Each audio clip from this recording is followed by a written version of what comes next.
அனைவருக்கும் இனிய வணக்கத்தை தெரிவித்துக் கொள்கிறேன். நான் கோவை மாவட்டத்தில் உள்ள மதுக்கரைக்கு அருகில் உள்ள சாவடி என்னும் கிராமத்தில் வசித்து வருகிறேன். என்னுடைய பெயர் ஜார்ஜ். நான் ஒரு ஆசிரியை. கார்லோ ஜூலியா அவர்களின் தன்னம்பிக்கை, விடாமுயற்சி, பிறருக்கு உதவும் மனப்பான்மை, கோயில் பணிகளில் பங்கெடுத்தல் ஆகியவை என்னுடைய வாழ்விலும் இன்று வரை ஒரு மாற்றத்தை ஏற்படுத்தியுள்ளது.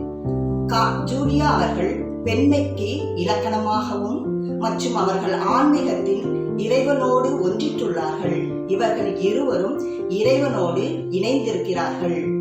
அவர்கள் நெப்போலியன் சபையில் சந்தித்த இவர்கள் இருவரும் உளவியல் சூழலிலும் குணநலன்களிலும் வேறுபட்டிருந்தாலும் இவர்களின் உயர் மதிப்பீடு மற்றும் இவர்களின் லட்சியங்கள் இவர்களை திருமணம் என்ற உறவில் மலரச் செய்தது.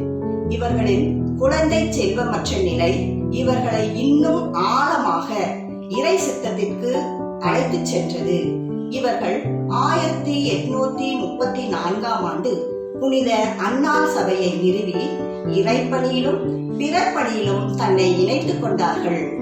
இவர்கள் இருவரும் இத்தாலிய நாட்டில் செல்வமிக்க குடும்பத்தில் பிறந்திருந்தாலும் தங்களுடைய செல்வங்களை வறியவர்களுக்கு வாரி வழங்கி வந்தார்கள்.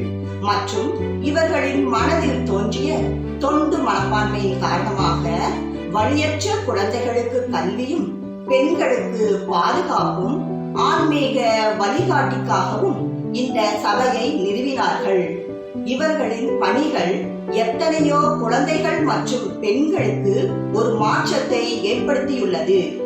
இவர்களின் பணியும் வாழ்வும் இன்றும் நம் மத்தியிலே புனித அன்னையின் பரிசுத்தம் மற்றும் கருணையை வழிகாட்டுகிறது.